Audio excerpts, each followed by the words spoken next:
Our COVID-19 coverage continues, and today I'm very, very excited to have pretty much most of the people who run Brattleboro here on the interview with us. Peter Elwell is here from, he's the town manager. We'll go through, it's such a lot of people. We'll probably just, when you say something, please introduce yourself and your department when you answer any of the questions. We're going to start with the police department, and I know Mark is here from the police department. Mark. I've been hearing a lot. People are a little bit confused, I think, sometimes with the difference between stay home, stay safe, and shelter in place. And that bothers me a little bit because I'm hearing people say things that don't make sense. Like, for example, this is not a situation where you have to stay home and never leave your house, right? That's right.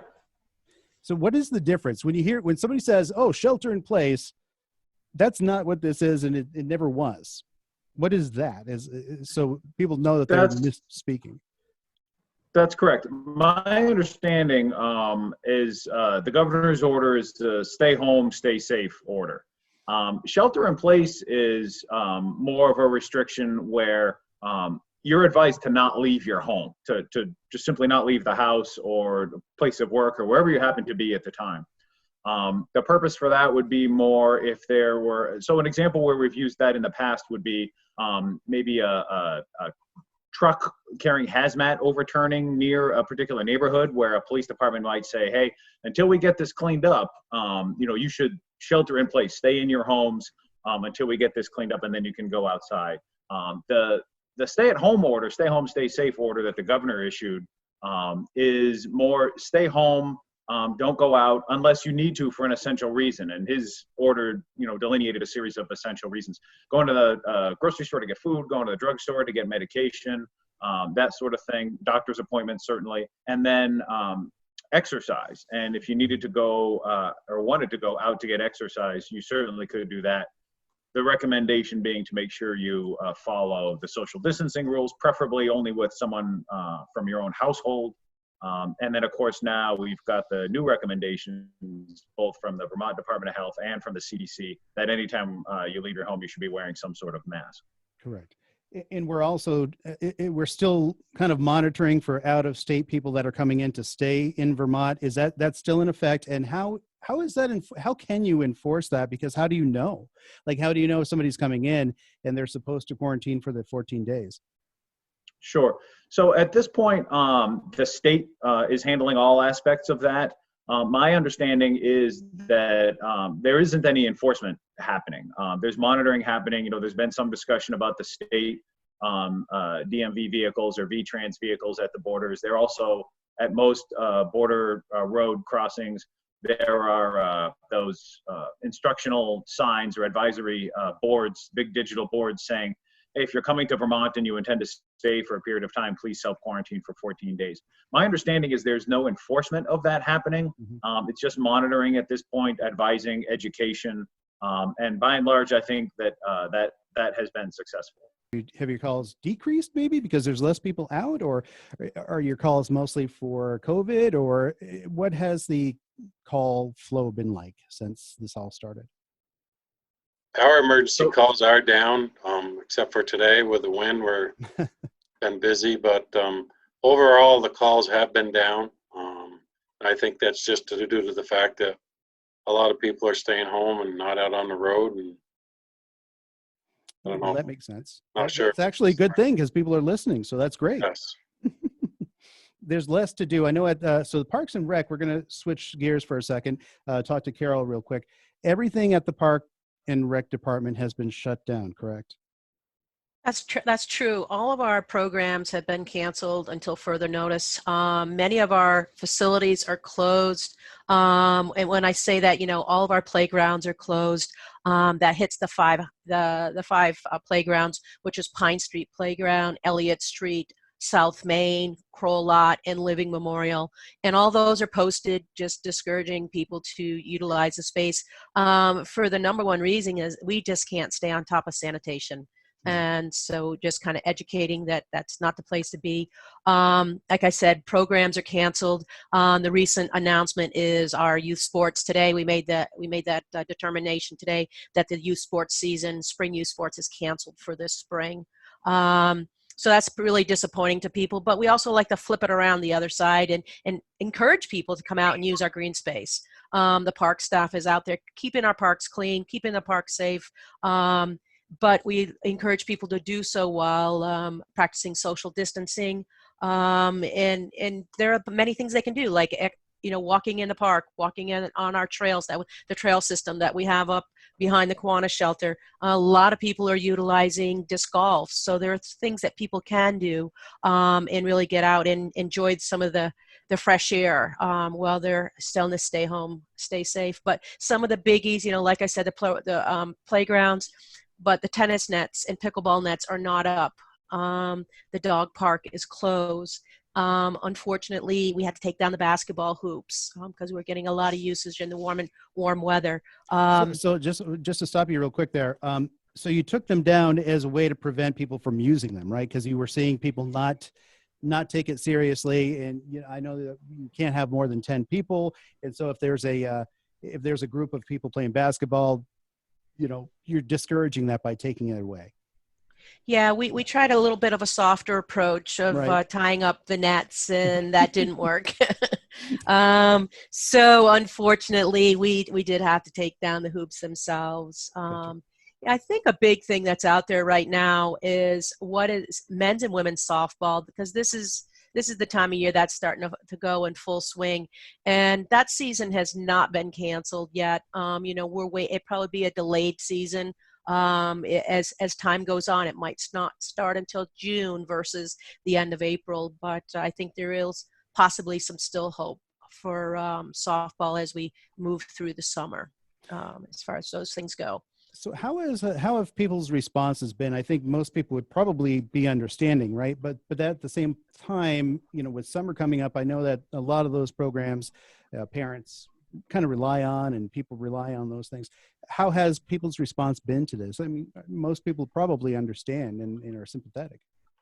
Yes, at this time when it comes to youth sports and with school being closed, I think everybody is really understanding. We have not received any negative feedback at this time, Right. But I think as time goes on and we get closer to summer, that I think people are going to start looking to, can you offer, we at the department are starting looking at different ways if the governor releases a little bit of the stay home, stay safe, how would a summer camp look, and how would that look differently? We can't have 100 parents dropping off 100 kids, so we're already looking about how can we still if we can offer camp, how we can do that and still meet many of those guidelines. And a lot of questions come up. Well, what about the pool? And those are still questions that are still up in the air at this time, because it's April, it's not June. Right. We'll probably be pushed to make a decision in about a month out from now. But at this time, we're still keeping some hope there. Staff is certainly working on a lot of virtual programming that we want people to check out on our Facebook page, Brattleboro Recreation and Parks.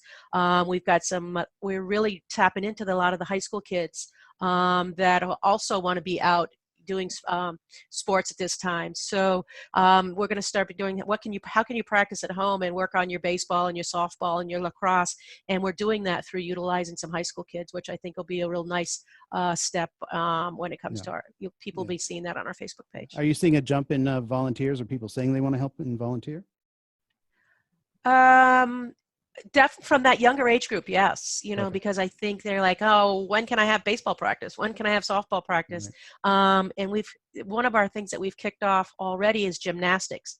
We have 2 high school kids that come in here and teach gymnastics after school.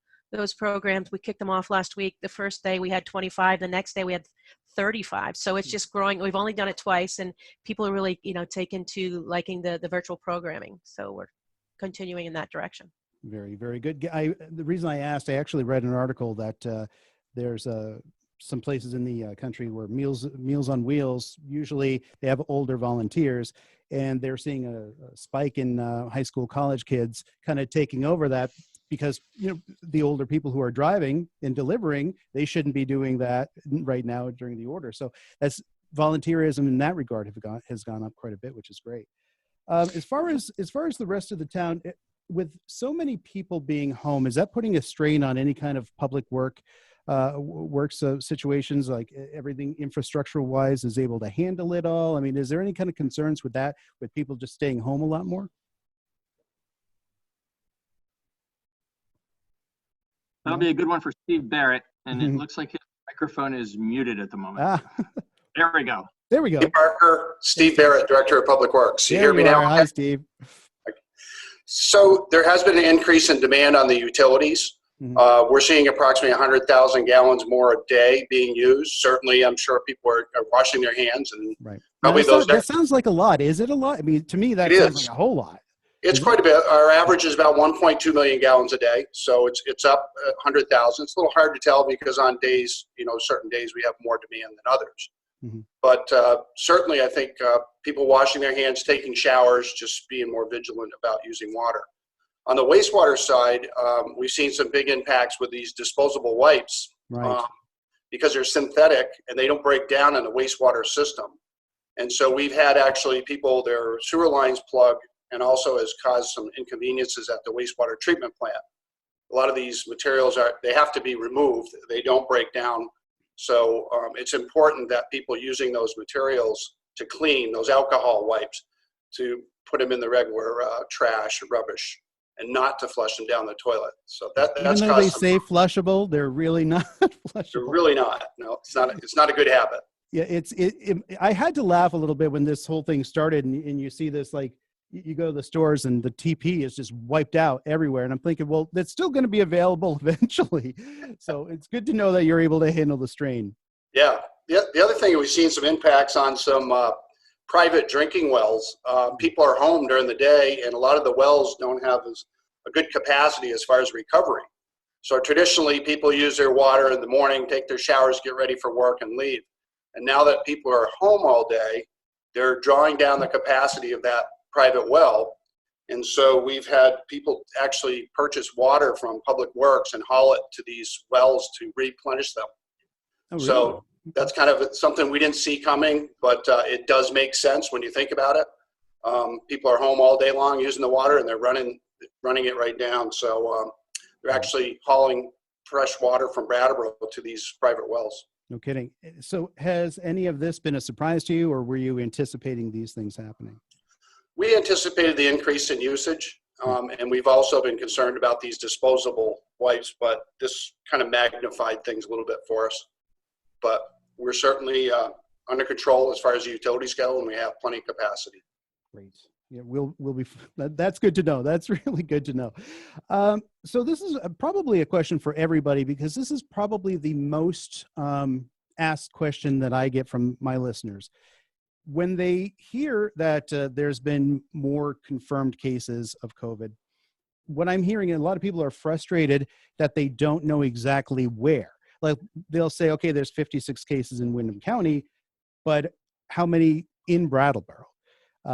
Is that information available? Is it hard to find, or do we know exactly how many cases are in Brattleboro? I'll answer that initially here.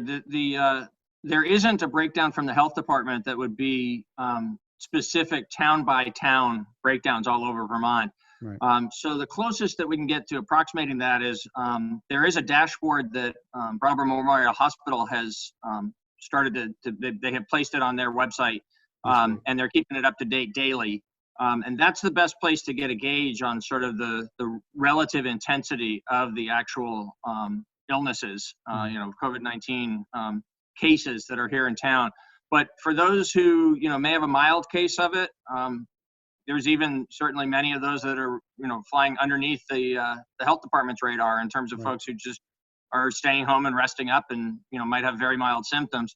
But if the health department does learn of one in a particular town, they're only noting that county by county. Parker, one of the departments that I oversee is parking enforcement, and as you may have recognized, parking enforcement ceased operations on March 17th. So from the standpoint of parking operations in Brattleboro, that's come to a complete standstill. So is that's gonna eventually be a financial issue, right? Because you're getting money from the meters and everything. If those meters are not. No? So starting March 17th, we turn the meters off. It is effectively free parking throughout Brattleboro and has been for just about a month now. And in terms of becoming a financial issue, yes, that's very much a financial issue for the parking fund, which is different than the general fund, which are most of the departments that people are familiar with, you know, your police, fire, and public works and parks, et cetera. Those are all general fund activities. The parking fund is a separate enterprise, and that particular fund has been without revenue for about a month now. And I don't think any of us thought that this was going to be a reality. I mean, when you hear about it, how prepared do you think you were with each one of the departments for something like this, something that we've never really heard of or ever had to deal with in the United States? The extent of this is certainly beyond what any of us could have imagined. And so there's been a lot of improvising, a lot of taking plans that are in place for when there are, you know, as a reduced workforce or when there's certain kinds of emergencies that we have to deal with, and then modifying those to apply to this situation. The field departments, the ones that provide services all around the community, are more used to dealing with emergency circumstances and adjusting their activities, and you know, not exactly the ways they've had to for COVID, but certainly, you know, adjusting for different types of emergencies at different times. The administrative services that are provided are not used to this at all. And it's been really good teamwork in terms of seeing the degree to which folks have been able to adapt the delivery of services from different administrative departments, or the two cultural enrichment departments with the library and the recreation department, in order to repurpose some of the folks and definitely to provide more services online to the community, to the customers that aren't able to come to the facilities as they usually do. Yeah, a lot of people have been forced to really use the tools online. I can imagine if we didn't have the ability to get online, as some communities don't way up north, this would be a much bigger challenge. Speaking of the library, how are things at the library? That's closed right now. What are some of the options that people have if they really want to look something up or want to take advantage of the library, even when it's closed? You have other means to help them out in that regard, right? Yeah, that's correct.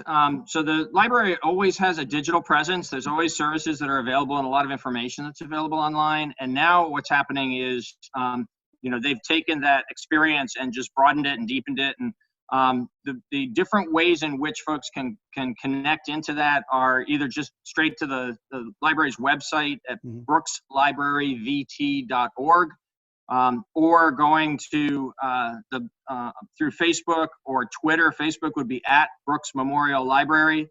There's also a separate Facebook page for the children's library because of the particular services for families there. So that's at Brooks Memorial Library CR on Facebook. And then you can also go through Twitter at Brooks Library VT.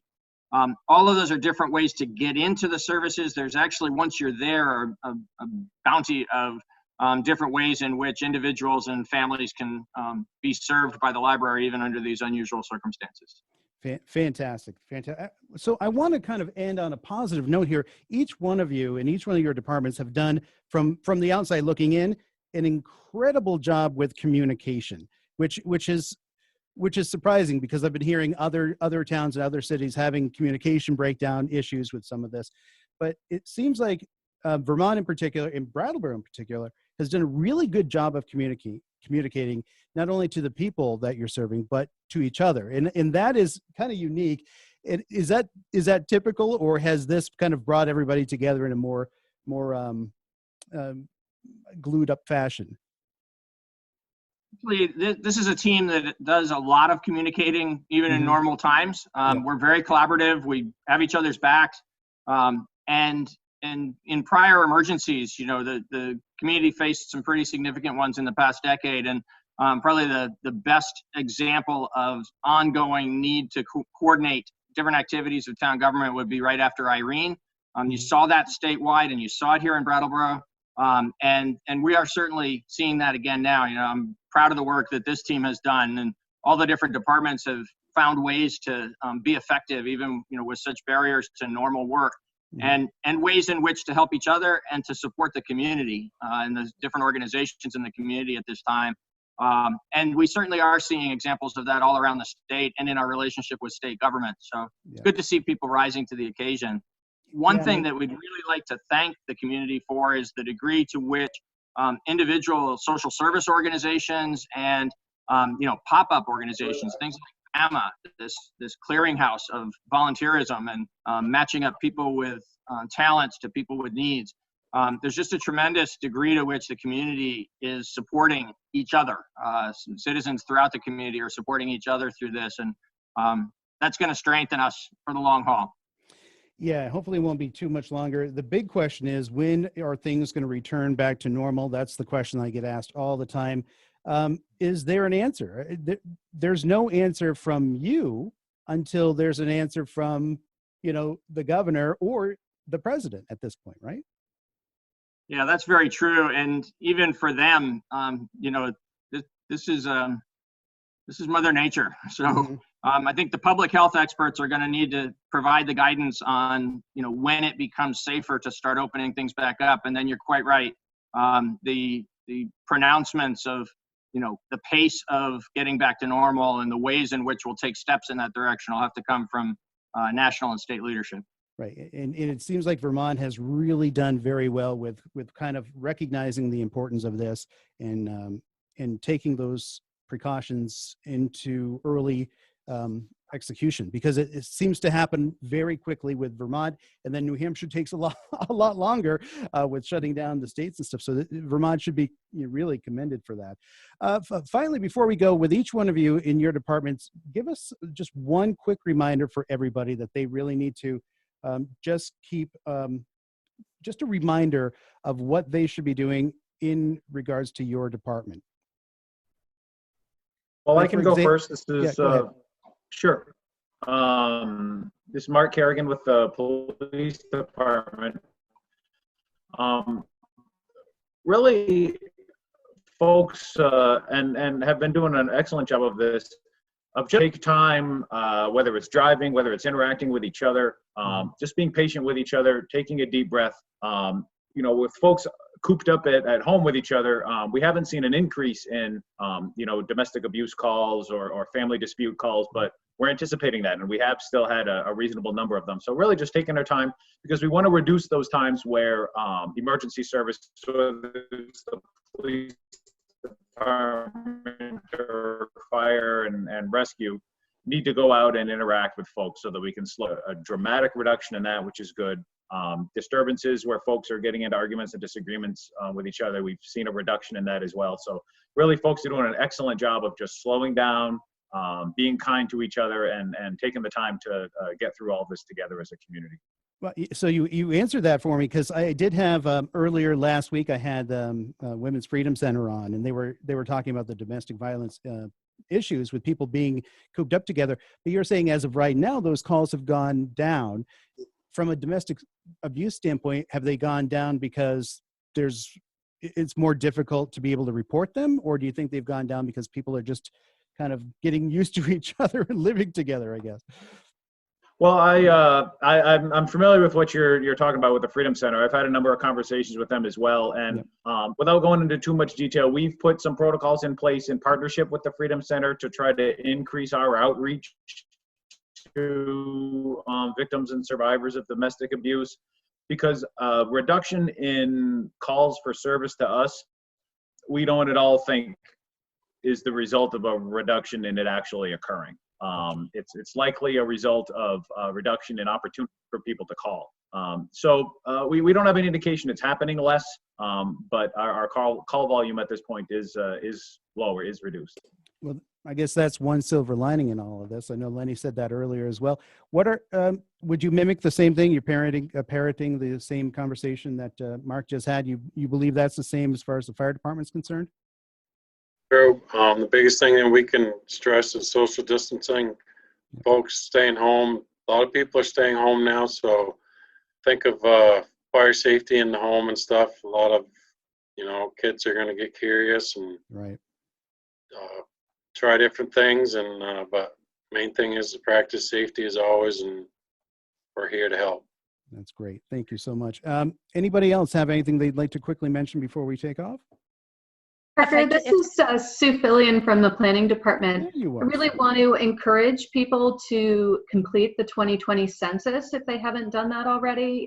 The town has been working with the state and federal partners for several months now, and you know, it's finally here in the midst of the COVID-19 pandemic. So it's really important for Vermonters and for Windham County. It's how federal aid gets sent to the states. It impacts our transportation systems, our healthcare, our housing. So it's pretty simple to do. There's 3 easy ways. You can go online at 2020census.gov and fill it out. If you don't have your paperwork, you can follow the directions and you can still do it. Because they're going to need like they're going to need a 12-digit code to get in, right? If they don't have the 12-digit code, there is directions, and they basically, you can follow that path and they will be able to figure out your household from there. So you can do it online even without that. And if you feel more comfortable, you can call 844-330-2020 and fill it out, or speak to somebody and complete it. That's the English. There's 14 other languages. So if English isn't your language, find another one. There's a number for it. And of course, you can, if you've received the census by mail, you can complete it and return it. And the library, the folks at Brooks Memorial Library are able to help people. If there's any questions, they can be emailed or give them a call, and they will help walk people through how they can do that. Wonderful, wonderful. I just got another question from one of my listeners. I guess I'll direct this to Peter or Patrick. Peter. This person just said, I lost my job, but I won't be able to pay for my house taxes. What will I be able to get an extension? As of now, because that's all set by state statute and the actions of the last representative town meeting, there is no explicit extension of the deadline or any waiving of the interest and penalties, but there is legislation that's being considered for statewide flexibility around exactly those issues. We're, recognizing that throughout the economy, renters may struggle to pay rent, and therefore then landlords may struggle to pay property taxes or mortgages, and so there's a lot of action that has either been taken in the initial steps with the state and federal relief legislation, or is being considered for additional steps that'll be enacted both at the state level and at the federal level. And people should just stay tuned to that. As it relates specifically to local property taxes in the state of Vermont at this time, there is no explicit relief that has been provided. Mark, how does that work with registering vehicles? Is there an extension for April people, or how does that work? So a couple of weeks ago, actually fairly early on in all of this, the governor did extend for 90 days driver's license expirations and registration expirations. And then I believe it was just last week that he also extended the vehicle inspection requirement for 90 days. So all of those have been extended for 90 days. I don't think folks need to worry about getting a ticket for having an expired license or registration or inspection until, I would say, midsummer, June at the earliest. One thing I will, since you brought it up, I will briefly mention is we had a couple of folks call and ask, since their driver's license is suspended, can they drive now? And the answer to that is no. If your driver's license is suspended, you still cannot drive. The governor's order only applies to valid driver's licenses that would be expiring during this time period, and those have been extended for 90 days. Yeah, but you gotta give them props for trying. Yes, you do. Gotta give them props for trying. Thank you, everybody, for being on the program and helping out. I think you answered a lot of questions. This has been on people's minds, and I'll reiterate that I think Brattleboro has done such a great job of, and you can tell they've done a great job of being that community that we are, sticking together. shocks me to hear that both fire and police calls are down. That shocks me because frankly, it's getting a little bit frustrating out there. You know, we're going on so many weeks of having this inconvenience. I thought for sure that both departments would see some increases in calls, but it's interesting that the opposite is happening. And I think that really speaks to the community as well. Final thoughts? I think that's it. All right. Thank you all so much for being on the show. And if this gets extended and we're out for months and months and months again, I'd love to have you back, and we'll highlight this and talk further about it. But and we could go on and on. But thank you so much for being on the program. We appreciate it. You're welcome. Thank you, Parker. Thank you.